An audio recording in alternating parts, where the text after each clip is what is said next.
Hello everyone, আসসালামু আলাইকুম। শিরিন ওয়ার্ল্ডে আপনাদের সবাইকে স্বাগতম। আশা করি সবাই ভালো আছেন। আল্লাহর রহমতে আমিও ভালো আছি। বন্ধুরা, আজকে আমার ভিডিওর টপিক হচ্ছে হঠাৎ প্রেশার বেড়ে গেলে যে 4টি খাবার খাবেন।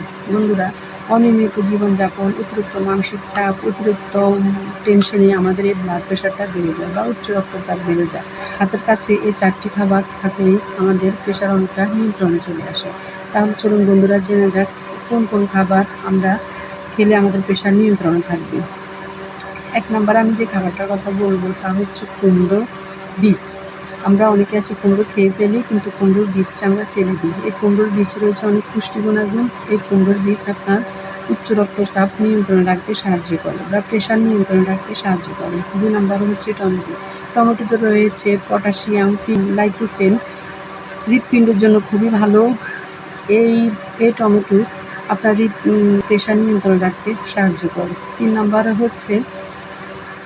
হচ্ছে বিটের রস।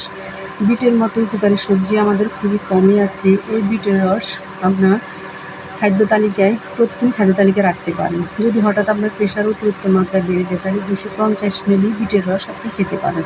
প্রেশার কিছুটা নিয়ন্ত্রণে আসার পরে আপনি ডক্টরের কাছে যেতে পারবেন।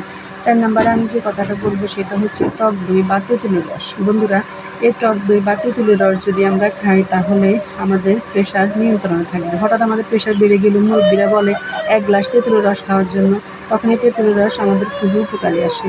তো বন্ধুরা, আজকে আমরা জানলাম যে 4টি খাবারের কথা। যে 4টি খাবার আমাদের প্রেশার নিয়ন্ত্রণ করতে সাহায্য করে। 1 নম্বর হচ্ছে কুমড়োর বীজ, 2 নম্বর হচ্ছে টমেটো, 3 নম্বর হচ্ছে বিটের রস, 4 নম্বর হচ্ছে টক দই বা তেঁতুল। তো বন্ধুরা, আজকের মতো এখানেই আমি আমার ভিডিওটা শেষ করছি। যদি আমার ভিডিওটা আপনাদের ভালো লাগে তাহলে লাইক করবেন, শেয়ার করবেন, সাবস্ক্রাইব করবেন। আল্লাহ হাফেজ।